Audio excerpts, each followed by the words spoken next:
I cried for your mother, I tried for your father. The pain is so strong, so why even bother? I felt it on Main Street, I heard it on the green. It left you broken hearted. This town is so mean. Gina, Gina, Gina, the world doesn't understand. Gina, Gina, Gina, the world doesn't understand. Gina, Gina, Gina, the world doesn't understand me or you, but it's cool.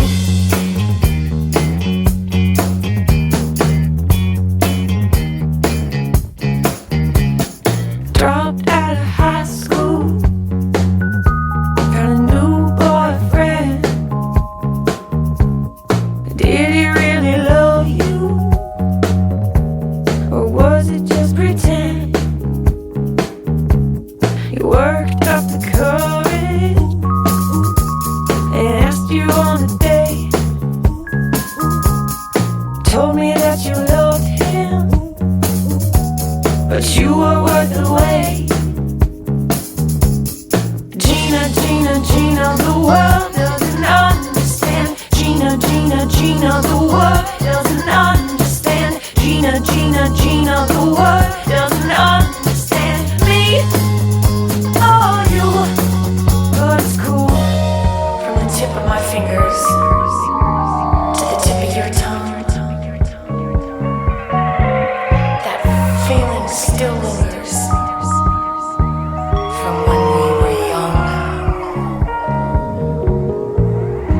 Look me in the eye when Derek walked away. I felt your eternity, and it made me shed.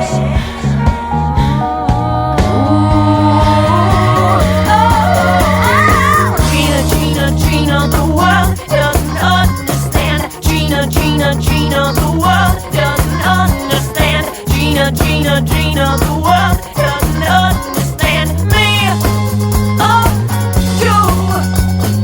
Gina, Gina, Gina, the world doesn't understand. Gina, Gina, Gina, the world doesn't understand. Gina, Gina, Gina, the world doesn't understand me or you, but it's cool.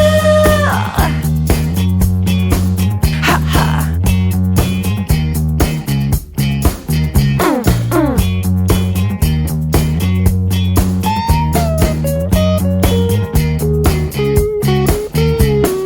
Gina, Gina, Gina. Gina, Gina, Gina. Gina, Gina, Gina.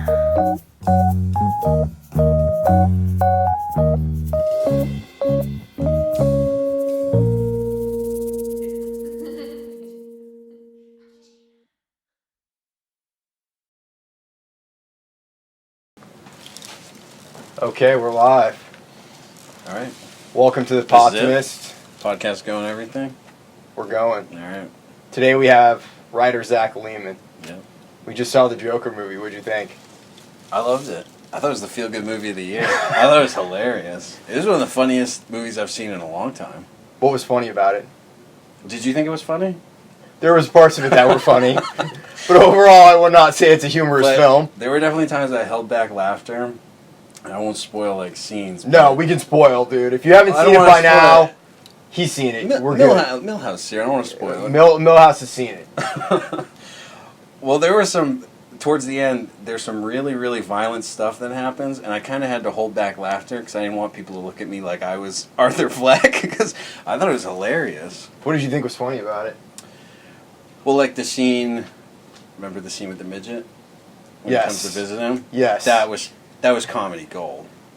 That was hilarious. I don't think that's a politically correct term to use anymore. Oh, my bad. What is it? Little person? Little person. Oh, okay. But they also said midget in the movie, though. It was the 80s. It's set in the Basically 80s? From the 80s, yeah. Yeah, you didn't get that? Did you get that it was a period piece? I thought it was in the 70s.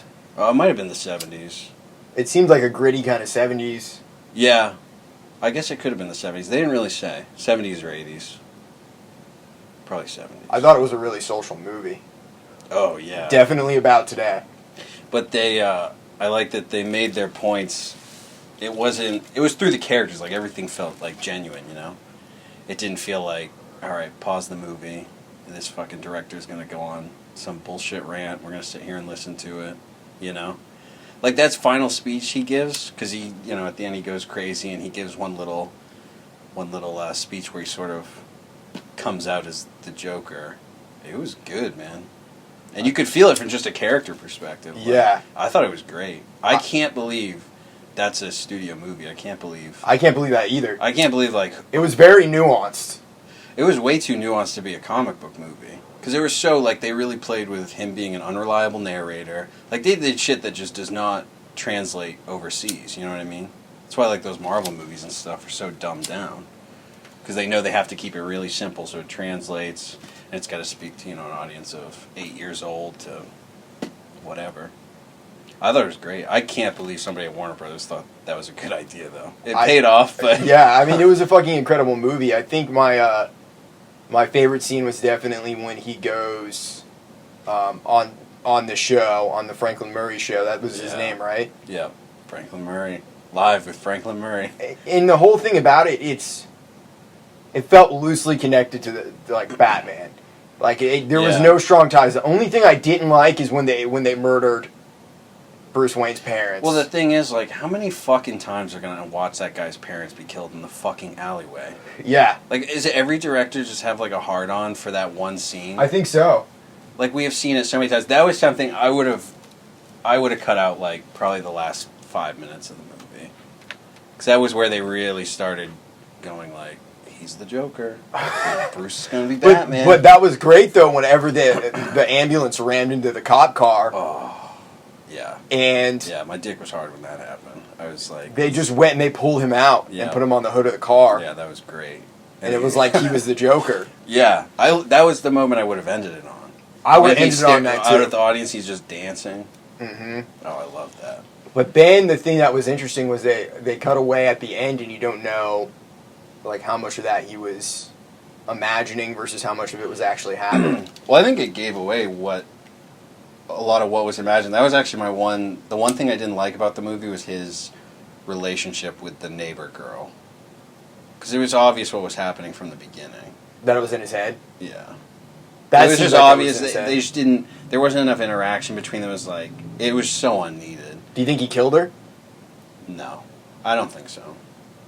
I'm surprised they didn't show her at the end, but I don't think he did because he also let the little person go. He did because he was nice to him. Because he was nice, so I think he doesn't want to hurt nice people. He wants to hurt assholes. Assholes who fuck with him on trains and assholes who think they're better than everybody else.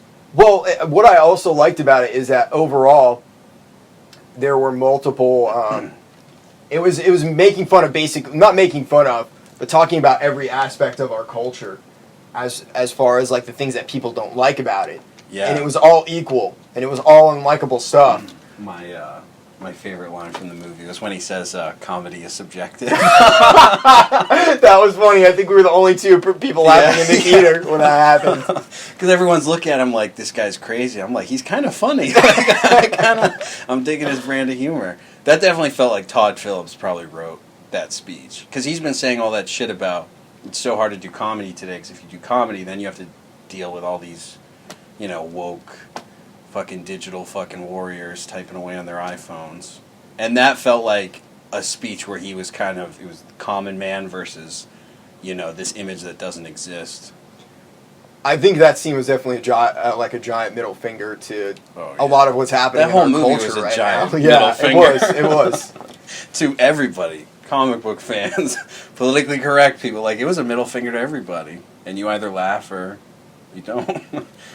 What do you think was the most offensive thing in the movie?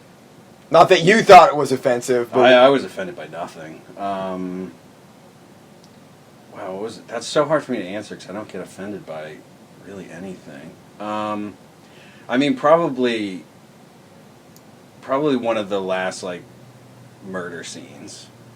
Like the cop one, people would probably find that pretty offensive. Yeah. I was kind of laughing. I thought it was kind of funny. When they were on the subway? Yeah. The way that scene turned and the way it played out was, I mean, you just don't see people direct shit like that anymore. You know what I mean? Because, again, it's too nuanced. There's too much going on. There's too many threads, you know?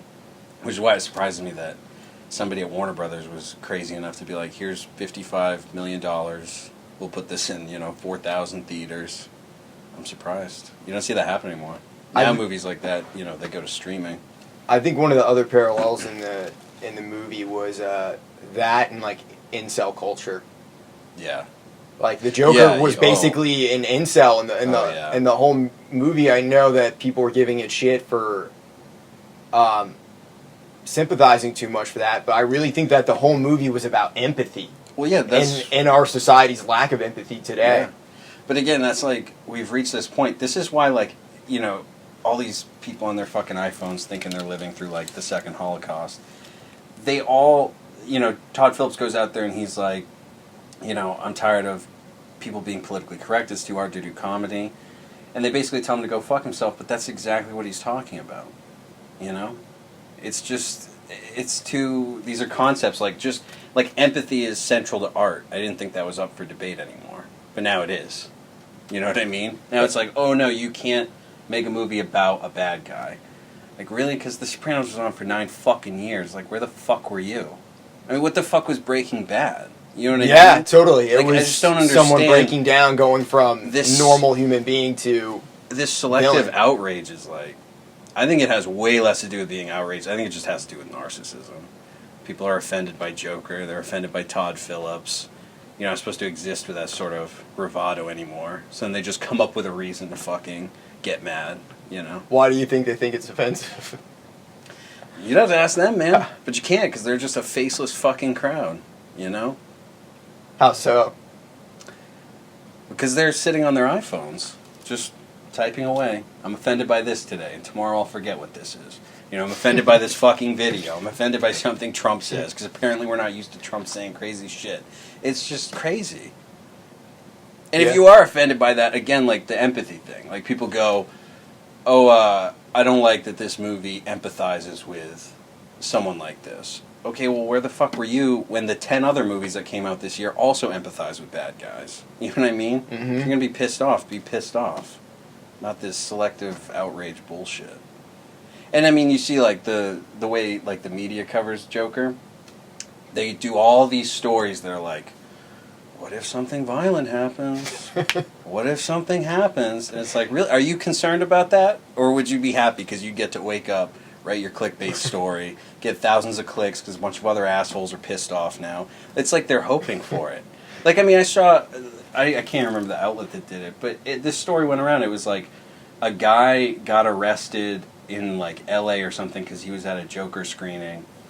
And he did something like he was yelling at people or something. It's like, that shit happens all the time. Why is it news now? Because you're narcissistic ass. I think this might be the Murray Franklin show right now. Yeah, if I had clown makeup and a gun, you'd be in trouble. Well, speaking of unreliable narrators, you have a new book out. Can I see it here? It's a book called Nye by Zach Leeman. Nye. What is this book about, Zach? It's a collection of stories. The concept is the world is ending, and it's going to end in a certain amount of days, and everyone knows the exact moment is coming. So each story drops you in with a different character at a different time. One story might be there's 200 days left, and you see what they're doing. And then there's one anchor story that sort of starts it and ends it and then runs through it, and it's a cop who is finding the last murderers, the last cases that he had before the news came down, which is what everyone calls it, the moment everyone found out that the world was going to end. That's what it's about. So it's just about people and what happens when, you take away the rules of society, and you take away the facades we have to have, and you take away the consequences, then it's, what are people really like, What are people really like? I don't know. I know my perspective. I mean, I think the concept is one that, if 10 different people wrote it, you'd get 10 very different books. Someone could write a really positive book based on that concept. My book, has It is called Nye. Yeah, not so positive stuff. But it does end with a laugh. You know how Joker ended with a joke? I don't know if I would Nye. necessarily say it ends with a laugh. Oh, it did for me. Because he tells the joke, and it was hilarious. And I will say, I was like, I get that, because at the end of Nye, there's a joke. You don't want to give it away, though, right? No. But spoilers, the world might end. When did you start this book? I don't know, probably a long time, probably 4 years ago. But I was working on it kind of off and on for probably 2 years. And it was the last 2 years where I really buckled down. And I realized that it could even be a book. Because originally it was just like a writing prompt I sort of gave myself to just keep myself writing. Because there were just a lot of reasons for me not to write. So I just came up with this sort of concept, used it as a writing prompt, and I would just write like story after story after story. Most of them didn't even make it into the book.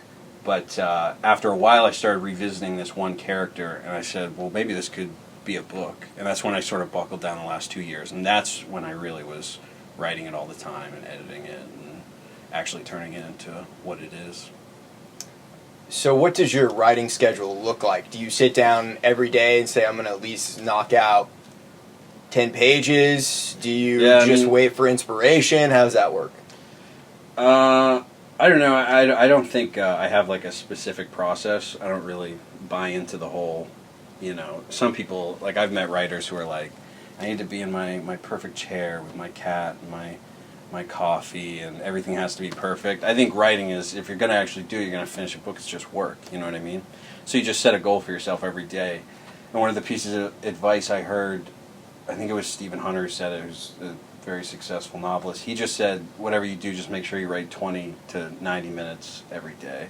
So that's kind of what I have to do, and eventually you do it so much that when you don't do it, there's like an endorphin release in your brain that you don't get.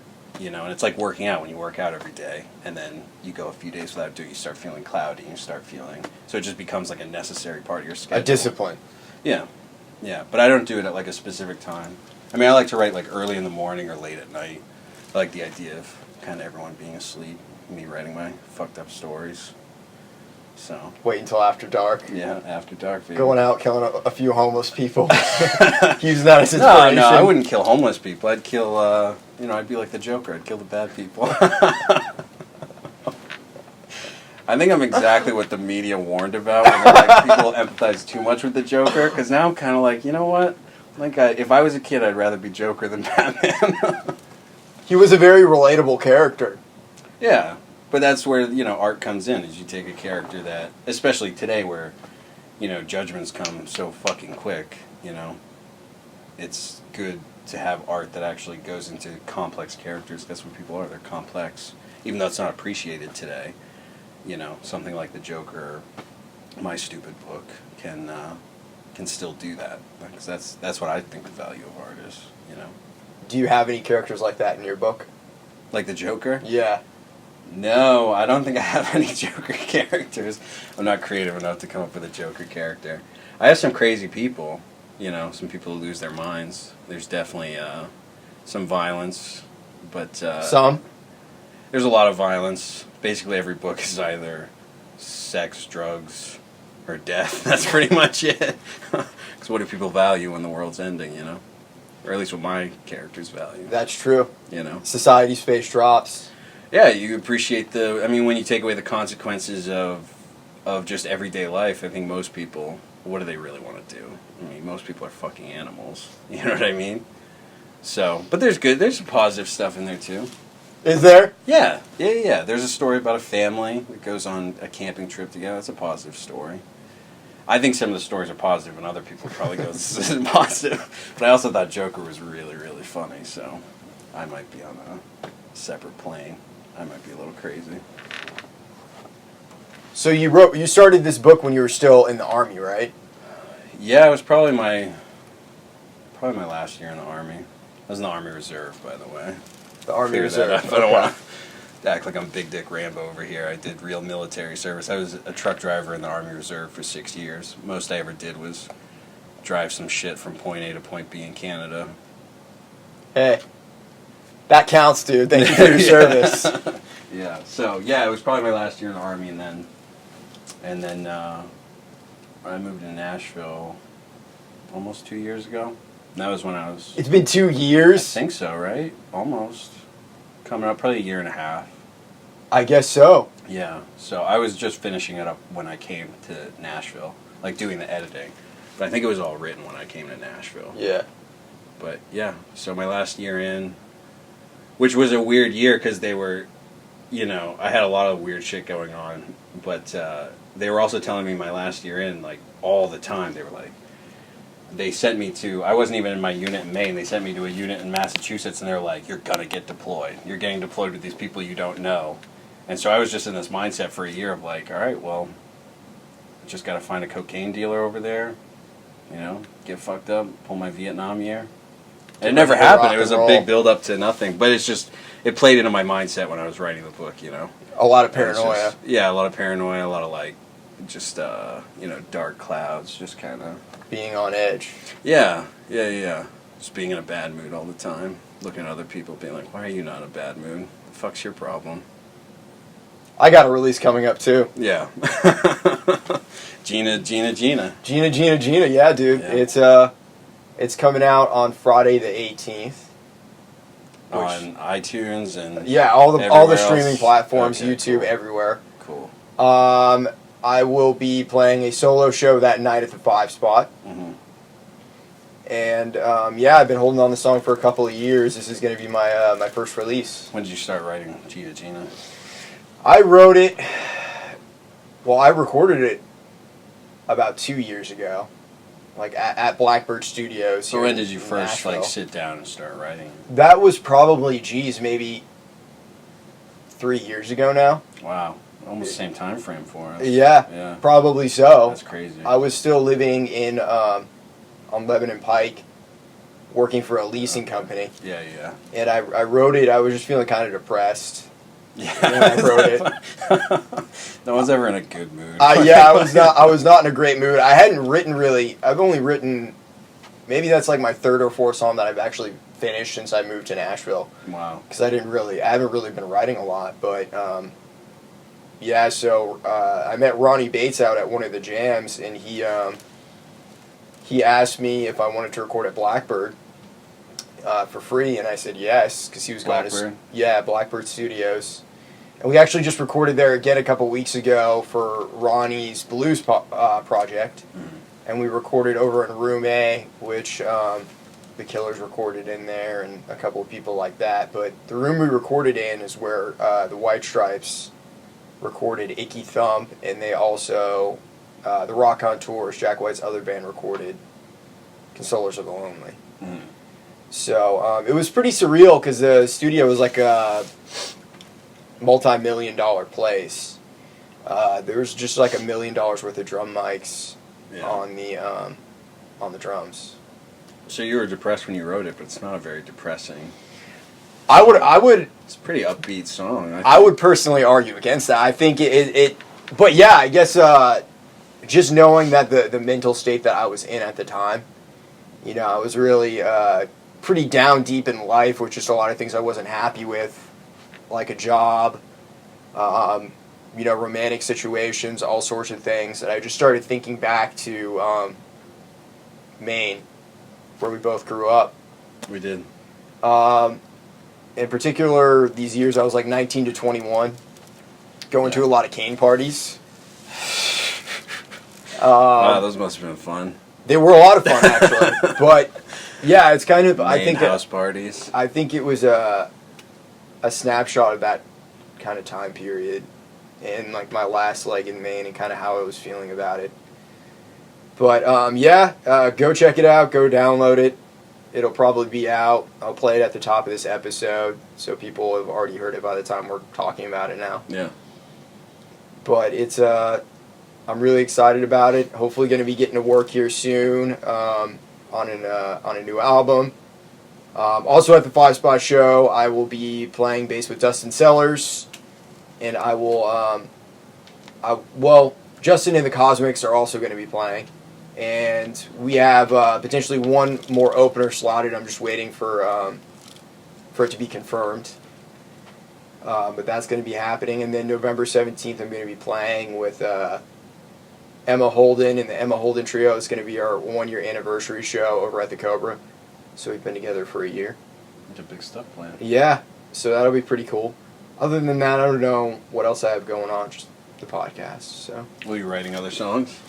Yeah, I have some other stuff written. You know, I have kind of some songs picked out for an album. I just got to start trying to make moves on it. I have a pretty good idea, I think, of what I'm going to do and the artistic direction I'm going to go next. And I'm also going to be singing the material, which will be new. That's never something I really ever saw myself doing. Something that's always kind of scared me. So. At least you have the single, something to hang your hat up on. Yeah. Feels good, right? Well, yeah. No, exactly. Like, how was that final, those final couple weeks, like, right before you released Nye? How were you feeling? It's, probably sounds pretentious, but it's a little bit like you kind of view it like your kid. You know what I mean? So it's kind of like your kid could be a total piece of shit, or he could be awesome, but either way, it's your kid. Yeah. So you feel pretty good. You feel like, you know, you're like finishing something feels good, whether it's good or not. You know what I mean? Mm-hmm. That's kind of how I view the book now. Like, I'm so distant from it now that, you know, if somebody came up to me and they were like, yo, your book was the worst thing I ever read, I'd be like, thanks for reading it. yeah, I'd be like, I agree. And if somebody said it was the best thing they ever read, I'd be like, I also agree. It's just a feeling of like, it feels good to just, you know, now it's kind of out in the world. It's like you didn't raise a kid, but you raised, you know, our version of a kid. Yeah. I can't handle a real kid. I can barely handle a fucking book. Josh from Queens of the Stone Age, he said that writing a song is like mining something from within you, and you're chipping away until it's not there anymore. Well, how long did it actually take you to write Gina Gina? Honestly, like probably for like, a single. probably like 20 minutes. I did that first Wow. demo. It just came. That's it just crazy. poured right out of me, and I had all the pretty much the ideas there. I changed some production things the next day, but like the demo that I recorded that I gave to the band for us to play in studio, yeah, within 2 days it was just completely done, and that's what it was. Yeah, so that's probably a different feeling, right? Yeah, well, especially because when the opportunity came about, I knew I wasn't going to be singing on the project. I just didn't really feel like it was my gift. Right. I was kind of nervous about that. I didn't really see myself like that at the time. And so I was like, I got to pick something that's catchy that players can also interpret. Because I feel like a lot of... Well, let me just speak for myself. So, anytime that I play with someone, I want to have some freedom in what I'm playing. And I want to have some creativity with it.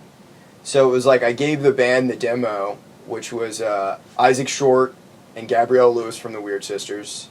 Ben Luchka played guitar. Isaac played guitar. He also, Gabby did keys. He also mixed it. And then Matt Doctor played drums. Kara Lippman arranged the background vocals. And I had Madeline Martin, and I had, who else? I had Madeline Armour, a.k.a. Stella Moore. She's a great singer here in Nashville. And the singer was Katie Burke, and she was great. You know, it was really a pleasure to work with everybody, but it was different because it was like I was writing dialogue for a script that I had written and then gave it to other people to say. Yeah, so it's different. I mean, I guess, like, with Nye, I remember, like, when I was just finishing it, and I emailed a few writer buddies who were much smarter and more successful than me, and I had this question I never thought I'd have. I was like, when do you know you're done with a book? Like, how do you know to stop fucking with it? And nobody really had an answer. They're just like, you just know. You know what I mean? It's just a feeling you have. Like, if you keep doing anything, you're going to start hurting it. You want to throw it in the garbage. Yeah, and so it really reaches a point, like, when I was done, it was almost this, like, just giving up thing. Like, your kid turned 18, and you're like, there's nothing else I can do for you. Time to let you into society. Bye. Go pay your own bills. Yeah, so that's how it feels, just kind of, because you put so much time into it, and then you're doing it on your own so much that then you just get tired of, like, sitting down and writing the same thing, reading the same fucking story.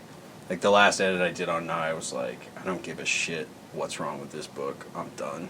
I'm not reading this fucking book again. And then you had to read it again to do Amazon edits. Yeah, because, you know, it's available through Amazon, and doing it myself was a fucking pain in the ass. You want to do some news? Yeah, what do you got for news? Weird stuff? Millhouse has some stuff here. Yeah. You're gonna read it off to me? Yeah, you're going to read it off to us. SpongeBob SquarePants promotes violent and racist colonism. Oh, I saw that. University professor claims. Yeah. What does the article say? It says SpongeBob SquarePants has been accused of normalizing and colonization of indigenous lands by a professor at the University of Washington.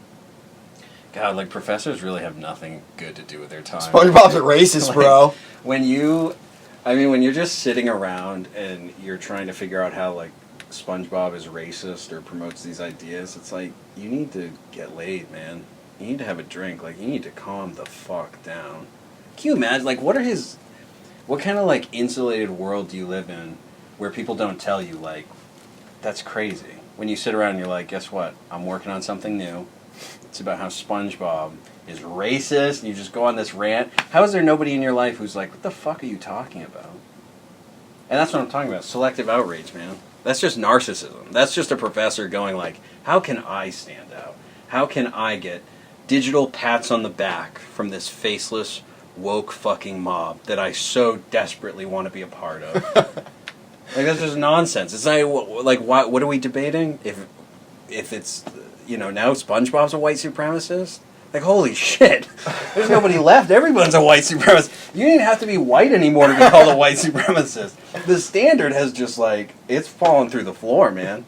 So, you know what? I agree with him. By today's standards, yeah, SpongeBob is fucking racist. I think it's kind of crazy that it's a child's cartoon. A pretty innocent cartoon, too. About a sponge that is square, that wears square span. Lives under the sea. Yeah, and a pineapple. And a pineapple. Yeah. And he's considered racist. Like, I think if that's your takeaway from the show, I think there are more problems going on in your head. You need some fucking therapy. You know what I mean? That's what a crazy person says in therapy. Well, actually, all the funds for the city just got cut. Yeah. I don't think he's creative enough to be the next Arthur Fleck. He's just an asshole. But wow, like, really, I mean, you really got nothing better to do with your time. That's amazing. I wish I got paid to just think up dumb shit like that. Where do you think this is all going? The SpongeBob thing? The SpongeBob thing is like a micro thing on a macro level. Yeah. You mean with just this sort of woke age we're living in? Yeah, it's all headed towards the end, man. I don't know what to tell you. I don't know. I don't know. I don't know where it goes. I don't think, it's just like anything in life. It just gets a little bit worse every day, and you just learn to live with it. That's an optimistic outlook. Yeah. I mean, really. What's the next article?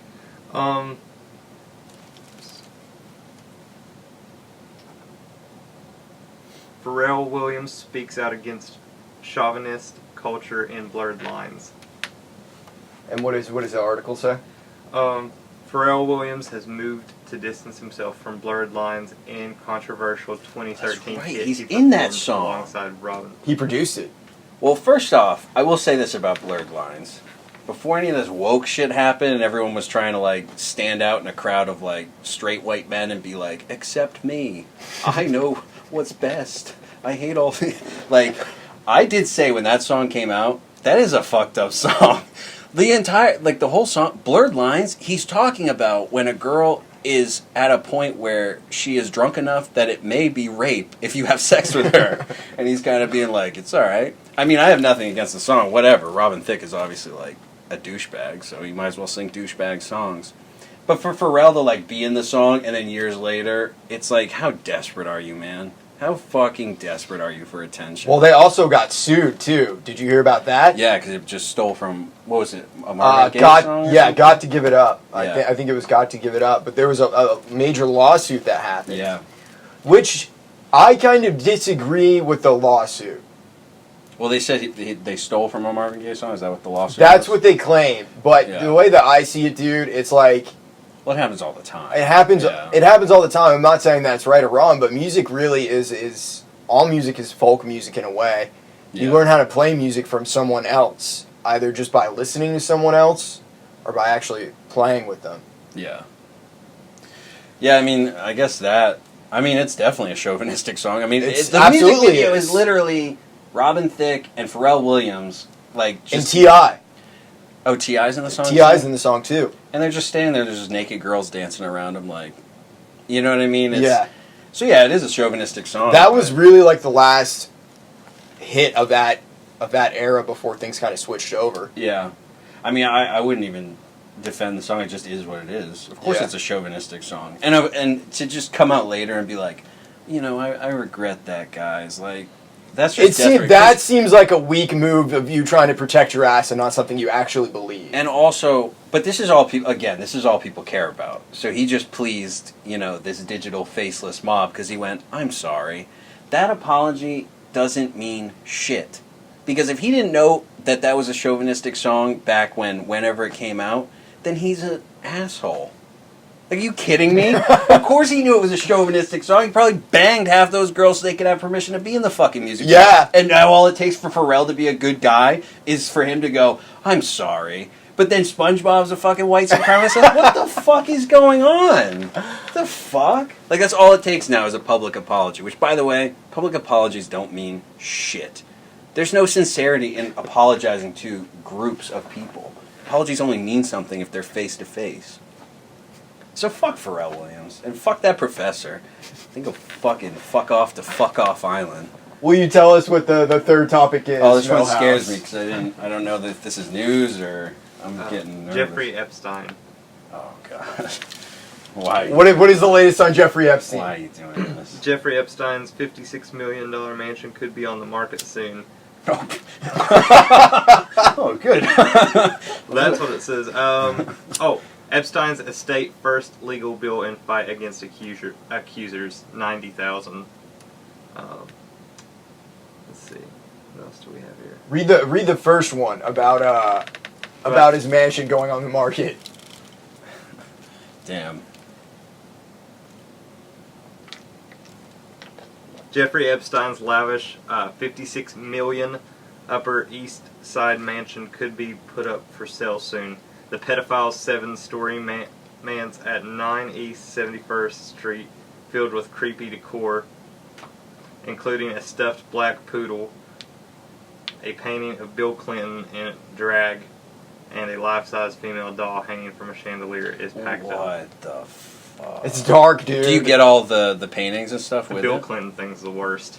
Isn't that That's the weird. Bill Does Clinton? it show a picture of that? No, sadly. Do you know? Have you seen that picture? No, I've not. Oh, dude, you won't Google sleep. it. Don't Google it, Millhouse. Google You won't it. sleep, Google dude. it. Google it. I gotta say, dude, that painting, this shows how desensitized we all are. When that painting came out, the fact that Jeffrey Epstein had a painting of Bill Clinton in a dress in his pedophile home, we should have been talking about nothing else. That was the most important thing to talk about. It just all went away. Yeah, we needed the story behind that painting because there's no normal story behind that. There is something dark and sinister behind that fucking painting. Yeah. That's fucked up, dude. I would rather live in. Oh, yeah, there it is. Look at that, dude. That's Yeah, so. That's just. What do you even? This is say? this is the picture. I guess you can't really see it, but Google Bill Clinton in a dress, and you'll be able to find it. And you want to know why journalism is dead? Because Hillary Clinton and Chelsea Clinton are on a book tour right now, and nobody has asked them, "Fuck's up with the painting? What do you guys think of this painting?" Like, There what do you think of your is dad being best friends with Jeffrey Epstein. there is one post that I saw online of a guy who went to the signing, and he asked Hillary to sign his book Yeah. for Jeff, and then he asked, "Will you sign a picture of my brother? He died recently." And it was a picture of Jeffrey Epstein. That's a Joker move right there. That is a Joker That's move. a Joker move. Yeah, dude. I would rather live in a house where I knew like brutal murders had taken place than live in a place where I knew someone like Jeffrey Epstein lived. Because that's darkness you just can't even begin to wrap your head around. Whoever buys it needs to go on a watch list next. Well, you It know needs to who's be going to buy it. investigated. It's going to be one of his buddies who buys it through a shell corporation. You think that's how it's going to It's go? not going to be a normal person. It's going to be someone fronting for someone who wants to hide shit. Bill Gates apparently has a deep relationship with Jeffrey Epstein. I've read this too. I wouldn't be surprised. What does that say?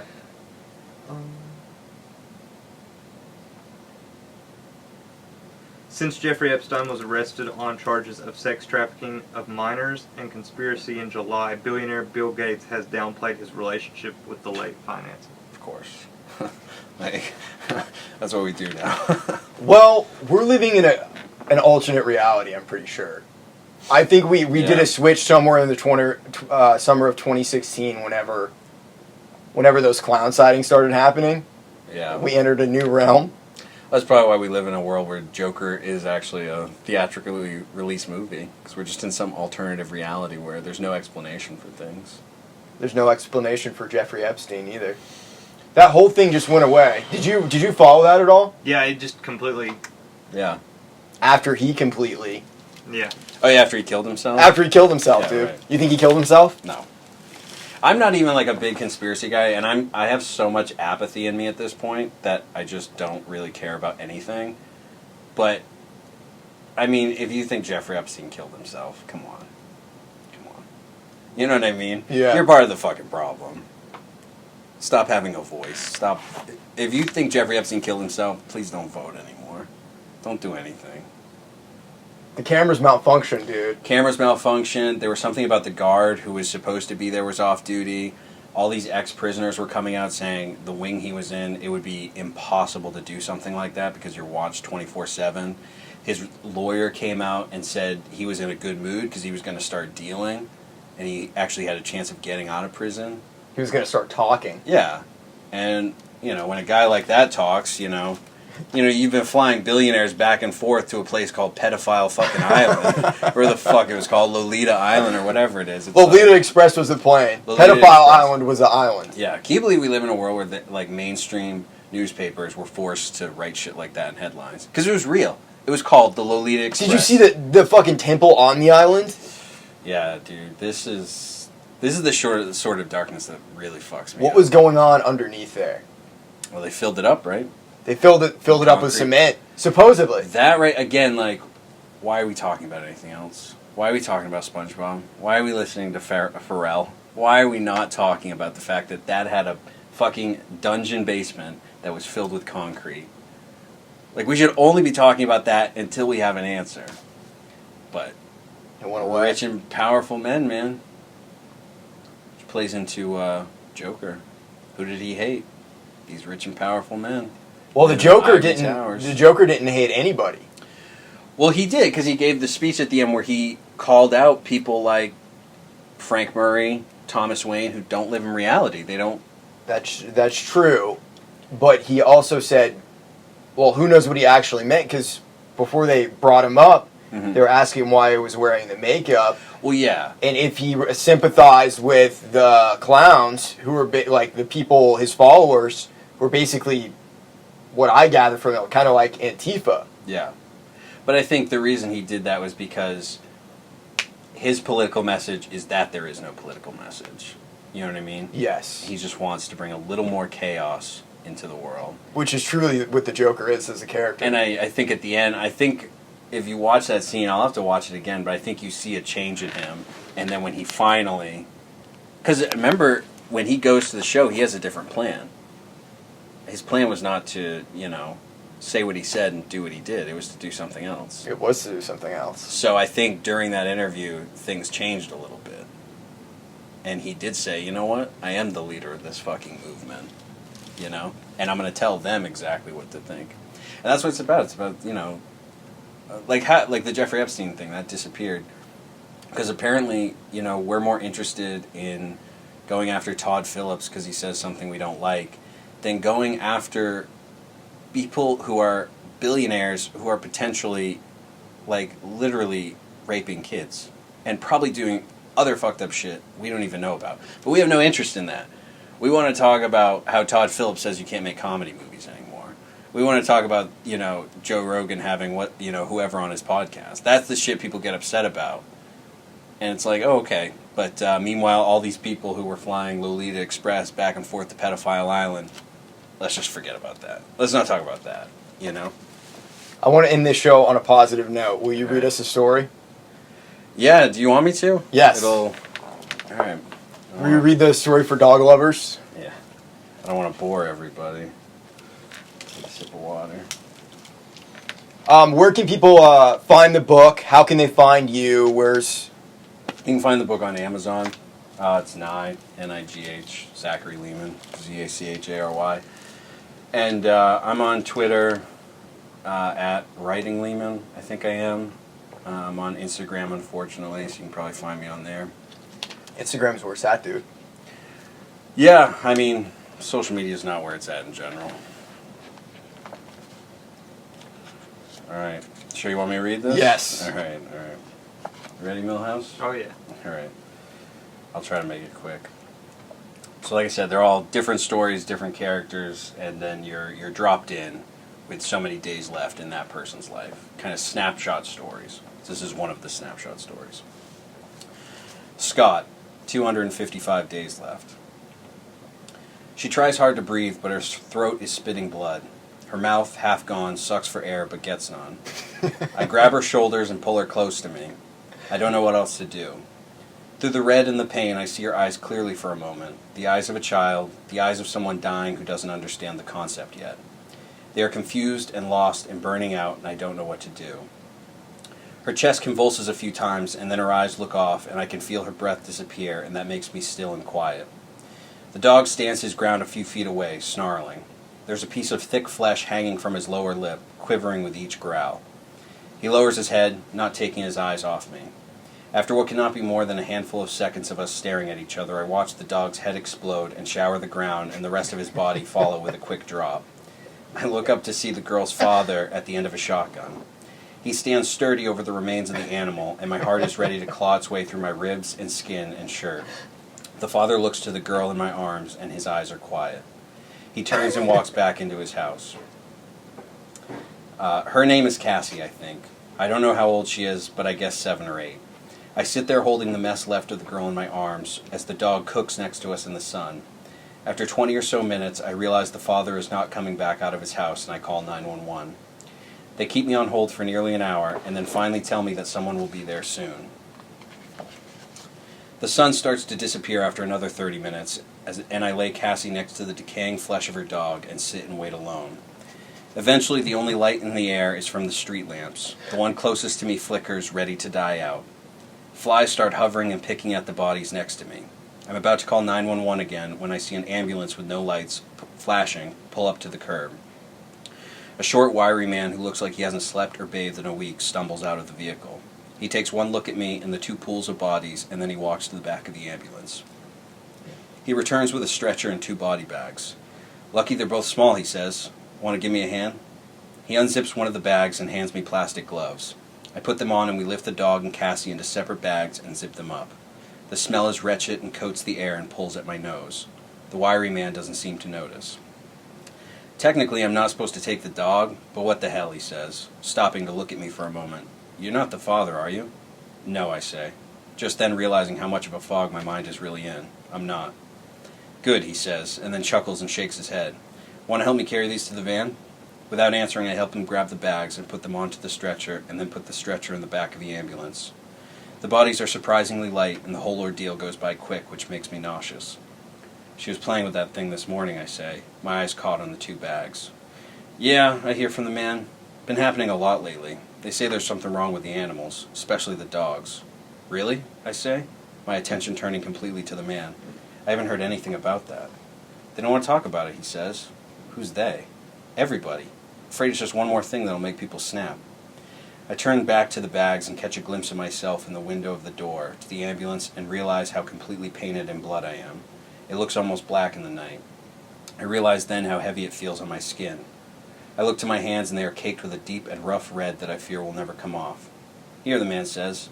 I look up and see he's handing me a card. I grab it. It reads in plain black text, "Night Watchers." Below that there is a phone number. Is this a joke? I know, he says as he closes the back doors to the vehicle. "It's a stupid name. Don't blame me for it. But what we do, it's important. And you seem like the kind of guy who might want to help do the right thing." "What are you talking about?" I feel like I'm dreaming now, like the man in the bodies left a long time ago, and I'm now laying in bed, dried blood flaking onto the sheets, dreaming of something truly strange. "Just give the number a call," he says. "Maybe you're interested, maybe you're not. But like I said, animals, especially these damn dogs. They've been acting weird. Nobody's talking about it, and nobody's doing a damn thing about it either. My eyes drop to the card, and when I look up again, the man is gone. I hear the driver's side door to the ambulance close, and then the vehicle slowly makes its way down the street, the shadow swallowing it whole after only a few moments. I turn and look back to Cassie's house. I don't know why, but I expect to see the father. Instead, I see nothing, just a dead home with every window covered by cheap wood. My eyes fall to the ground where I sat half the day, where Cassie died in my arms. Outlines of my two companions are drawn in blood on grass. Some of the dog's brains and bits of bone remain. Flies circle the area. I walk back into my house. The card sits on my kitchen table for 2 weeks. I don't know what exactly makes me eventually call. Maybe it's Cassie's eyes or the fact that images of her clawed throat have taken up permanent residence at the forefront of my mind. Maybe it's even that it takes 2 or 3 days for the blood to completely wash off my hands, and then, even then, I still see it no matter how much I scrub. Maybe it's something inside me I can't explain, but every time I find an excuse to walk past the card, my eyes find their way to it. Whatever the reason is, after 2 weeks, I watch as my fingers dial the number. I listen to familiar rings on the other end of the line, and then as I'm about to hang up, I hear a voice. We meet every Tuesdays at Jay's shop on Connor Street at 7 p.m. Then I hear a click that echoes through my head. I drop the phone and wonder if I just listened to the sounds of a man or a machine. I'm dazed until something quickly snaps its way across my mind, and I jump to a kitchen drawer, dig for a few seconds, and then pull out a pen and paper and write, Jay's shop, Connor Street, Tuesday, 7 p.m. The building appears abandoned. A handful of windows give off pieces of light, but there's a sense of nothingness to it. A sign sits atop the building, paint cracking, the bold lettered name on it almost unreadable. I leave the car and walk to the front door. I turn the knob expecting it to be locked, and am surprised when I fall into a large room with a crowd of 20 or 30 gathered in the center of it. My first impression is of an AA meeting. Metal chairs scarred with rust are set up in front of a small wooden stage with a podium and chalkboard. When I come through the door, I know I'm late because everyone is sitting and someone is standing at the podium and all eyes are on me. I try to think of something to say, but my throat is dry and my head is empty. Then someone familiar stands up and walks over to me. I know him. It's all good, he says, waving at the crowd. The other men slowly but cautiously turn their eyes back to the stage where the person at the podium starts to speak again. I can't focus enough to hear exactly what he's saying. Hey man, wasn't sure if you'd ever show, the EMT says to me, still looking like he's a week deprived of sleep and hygiene. Yeah, is all I can think to say. We're almost finished here. Clank is just handing out the routes for the night, letting people know where the sightings have been happening. Clank? Yeah, not sure if that's his real name. Sightings? Don't worry, it all makes sense soon, man. You can go with my group tonight. By the way, you got a gun? A gun? Yeah, a gun. You got one? I almost say no, but then I remember the .38 revolver I have at home. I only shot it once, years ago, and hit nothing on the target I bought. Yeah, I do. Good, good. Not a shotgun, is it? No. Don't worry, we got plenty. I say nothing back because I don't know what to say. I'm as dazed and clouded as when I first talked to the man. As we both watch the stage, and I take in the characters in the room, I start to feel aches and cramps in my stomach. I don't know what I'm doing here, but something in me knows I don't belong. The man at the podium finishes up, and everyone stands and starts moving around the room, shaking hands and greeting each other. Some are what I expect, men who look like tree trunks with long white beards and leather jackets. Others look like upstanding, middle-aged, balding suburban commercials. Some are young, some are old. The only common thread I notice is that every one of them is male. The EMT taps me on the shoulder and then starts walking over to a group of 5 or 6 men in a circle in the corner of the room. I follow. He walks into the group while I stand on the outskirts. I hear him mumble something and then they all turn and look at me. I stand with my hands in my pockets, wondering if there is going to be a way for me to sneak away without anyone noticing. Everybody, this is the new guy I mentioned earlier. He's going to come out with us tonight and see what we're all about. The EMT shoots me a dirty and mysterious smile. I don't trust his lips. The others look at me with little interest. The EMT introduces most everyone to me, and I introduce myself. I realize after hearing a few names and saying my own multiple times that I don't know the EMT's name, and this makes me even more nervous than before. A map is brought out and 2 people are told they are driving. The EMT says he will take a separate car with me inside. Before we leave, I follow the EMT and everyone else into a different and smaller room. Someone stands at the doorway to the room and people line up against a wall and each one says a number when it's their turn. The man at the door then disappears and comes back with a shotgun for each person. The action repeats itself again and again. I don't know guns well, and all of them look the same to me. I know they are shotguns. Beyond that, the world I've entered only grows more foreign to my senses with each passing moment. When people walk away, they cock their weapons, look down the sights, or slowly caress the buttstocks like they're familiar with them and getting reacquainted. I stand by myself to the side until the EMT walks in my direction with 2 guns. He hands one to me, which I hesitantly take. The thing is heavy and strange to my touch.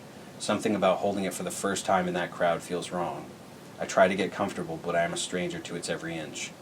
Don't worry, brand new, the EMT says. Alright, let's go get some ammo and then we're ready to go, bud. He walks off, and for one odd reason or another, I feel like I have no choice but to follow. The EMT and everyone else load their shotguns inside. I watch the EMT load his and I mimic what I see. Loading the thing ends up being harder than it looks, and it takes me a few tries. When people are finished, they begin filtering out to various vehicles parked behind the building. I'm parked in front. Before exiting the room, I hear every person cock their weapons. At first, it's a non-bothersome, almost pleasant sound. Then it's like thunder. After the 3rd or 4th time, I jump every time I hear it and hope no one notices. We are on the road. Sitting in the passenger seat in my partner's Jeep, I feel like I'm going to pass out. I feel like I'm losing time. I'm simply waking up in different moments, looking around, wondering what exactly is happening to me. Before long, we are consumed by the night. One of the headlights is out, and all I see in front of us is a fraction of the tore-up road and the vague outline of a truck's brake lights in front of us. I look over to what must be my friend by now, and he's smiling, showing off the dimples high on his scratchy face. I loosen my grip on the cold shotgun sitting between my legs because my hands are wet and slippery. The EMT pulls out a pack of cigarettes and lights one, nearly losing control of the wheel as he does and putting us into a ditch. He catches the steering wheel at the last minute and pushes the pack my way. My inability to answer tells him to put them away, so he does. Dogs were never supposed to exist, man, he says, taking a long and slow drag off his cigarette. He rolls the window down a bit to get rid of the ash, and the air is cold and grimy. They were man's mistake. Did you know that? He looks to me with saucer eyes for a moment and then turns his attention back to the road. He shows no sign of needing or wanting me to take part in this conversation. There never used to be dogs, just wolves. They had high levels of stress hormones in their blood. That kept them away from humans. It was a survival thing. He finishes his cigarette and throws it out the window. I'm not sure if he smoked at an alarming or normal pace because time's grip is no longer with me. They were like us in the beginning, man. They hunted, they gathered, they fucked, they survived. He lights a second cigarette from the pack, not offering one to me this time. He does a much better job keeping us on the road as he goes through the ritual of lighting it. Eventually, we see an advantage to these things. We start giving them food, and these wolves, they start trading their freedom for what they think is an easy life. They help us hunt and guard a village here and there, and they get our scraps. They make good helpers, and people feel not so alone, I guess. He takes a long and deep drag off the cigarette and exhales slowly. That's where it all changed, man. Once people have a little control, they suddenly want it all. We started killing off the wolves who couldn't be trained or didn't listen. We turned these animals against their own. We started breeding them, choosing who they fuck. Over time, this artificial selection starts turning these wolves into soft, domesticated dogs, completely dependent on people. The EMT is halfway through his second cigarette when he gives it a look of disgust and throws it out the window. He rolls his window back up and the car suddenly feels half the size it was before. We took evolution into our own hands, man, and created Frankenstein monsters all because we wanted to feel loved, validated, needed. Our weakness bred theirs, and now they don't know what the fuck they are. We sit in silence for what I think is the next minute or so. The EMT is lost in his own world, and I'm trying to understand what he's saying and what we are doing. There were some big sightings where we're going now. It's supposed to be one of the biggest groups yet, my partner says. His eyes are only scarcely paying attention to the road now. He is more fidgety and fiery, and it only gets worse as he keeps talking. See, they don't want to talk about it, man. People, what's left of our so-called leaders, nobody wants to talk about it because it's just one more thing, one more fucking thing that might make people just snap. We've already seen plenty of that, am I right? He turns to me quickly and then laughs to himself. I can feel my forehead and my back getting wet and tight. My breathing is getting more and more shallow as the car picks up speed. We start hitting bad bumps as we move onto a dirt road, and the shotgun starts rattling around between my legs. I'm forced to grab it with both hands to keep it from moving. See, man, the dogs, all the animals really, but especially the fucking dogs, they started acting weird right after the news. I started seeing attacks all over. Then they started going wild. Domestic pets running into the woods, getting into groups and attacking people, hunting, crazy shit. I look to my chauffeur and think I finally understand what we are doing. It starts sinking its way into my skin like the sharp metal tip of a knife. I've never heard any of this, I managed to say, though I don't recall thinking it before the words leave my mouth. That's because they don't want to talk about it, man. There are groups like this everywhere, though. Plank came and found me one day. handed me some cards, told me to come out with him one night. I did, and you know what? He turns to me, his foot pushing the gas pedal farther down. For the first time since the news, I felt like I was doing something that fucking mattered. He laughs hard after a beat and then turns his attention back to the road. Been recruiting ever since, he says with a howl. I look down to the shotgun between my legs. It's warmer now to the touch. Still mechanical and foreign, but warmer. You kill the dogs, I say. Not sure if I'm asking it or just saying it so I can help my brain and body and heart understand.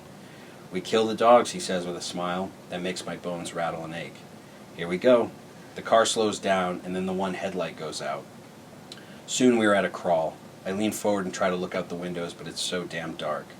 I think I see the outline of trees and hear the crunching of leaves and sticks beneath the car tires, but I can't be sure.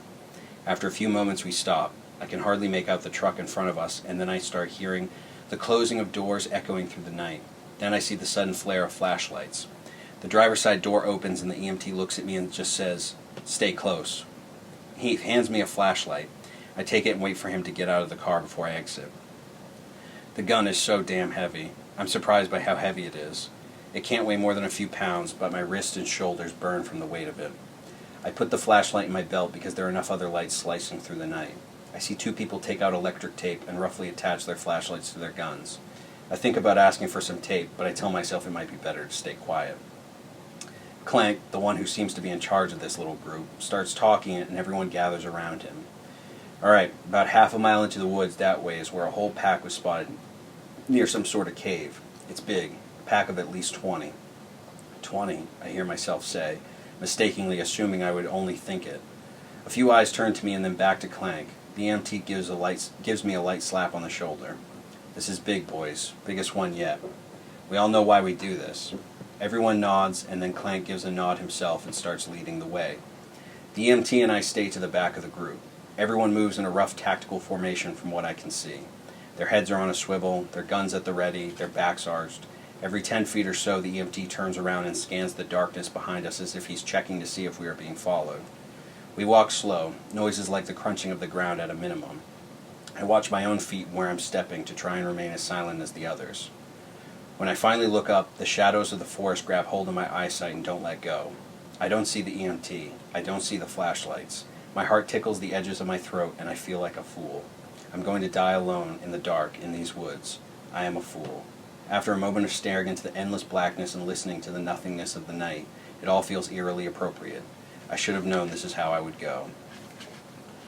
This is how we all eventually go, I think. I'm about to fall to my knees and let the night cradle me to death when a thundering crack rings out and jumps the hairs on my neck. I duck down, my eyes frantically scanning the solid blackness of the night. I see nothing, and then there's a flash not too far ahead to my right. It looks like a beam from a flashlight. Then I remember, like an idiot, the flashlight in my belt. I pull it out, and the light quickly and brutally cuts into the night. My feet are slapping against mud when another thundering crack cuts its way through the air, louder this time. I stop for a moment, my body hesitating, my heart thumping against my ribs, and then I start moving again, following the light from my hand and moving to the group of lights I see ahead of me. I make it 5 feet or so, and then something stops me. I feel a presence before I see anything. I move my light around and then see it. Its eyes hit me first. They are wide and scared. It stands frozen in fear, waiting for my next move. For a moment, I feel my hand lifting the heavy gun, but I stop myself. The dog makes no move to attack me or run. It's more threatened and scared than anything else. The animal jumps and lurches forward when a bang cuts through the silence between us. I don't jump this time. I look back to it and it seems ready to run, but its eyes are still glued to me. I start moving away from the dog, its eyes on me the whole time. I walk past it slowly, trying to let it know I don't want to hurt it. Another bang cuts through the night, and then another. I don't jump either time, but the dog does. It watches me until I'm maybe 10 feet away from it. I turn my eyes and attention in front of me. Then I hear its small paws scurrying against the ground. Once I know it's gone, I move a little faster to the noises and the lights. There's another bang, and then another. I've never heard a shotgun go off, and the closer I get, the more I realize it's a noise that envelops all your attention, grabs hold of your brain and heart, and temporarily enslaves you to its power. I come to an opening in the trees. I turn my flashlight off when I see the spot illuminated from other lights. I hear another bang, and another. My eyes move to the center of the opening. Everyone is standing in a circle. In the middle of the group are 4 dogs. Each of them are different breeds. I recognize one as a golden retriever, and the other 3 I don't know. They are each covered by so much dirt that it's hard to tell anyway. The dogs don't notice me, and neither do the men. They are all too distracted. Even the EMT, his face completely consumed by what is happening, doesn't turn to acknowledge my presence. One person in the group, a heavier set man with a big mustache, holds up his shotgun, takes aim, and then fires with precision. The discharge of the gun smokes the air and makes my ears ring.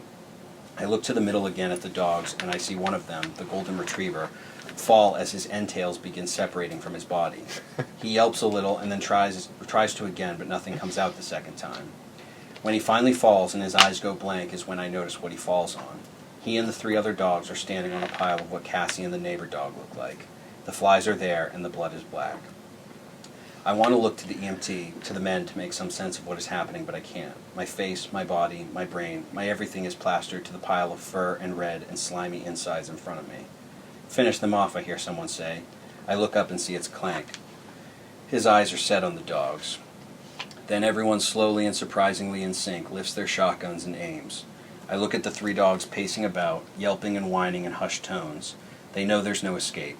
They stand on the proof that they are going to die. I hear a bang, and I watch as blood and fur briefly fill the air.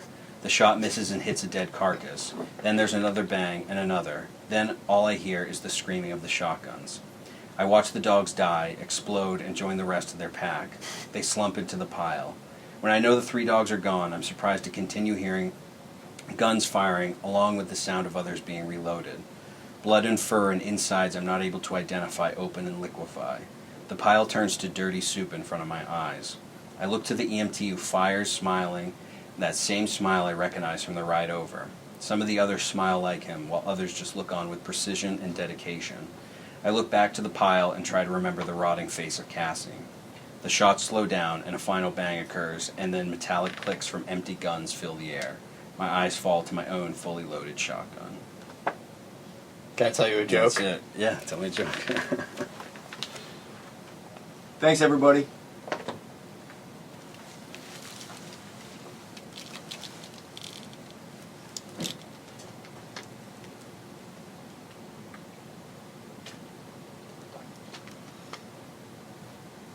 Cool. Nice, worked. Yeah, it worked. Sweet.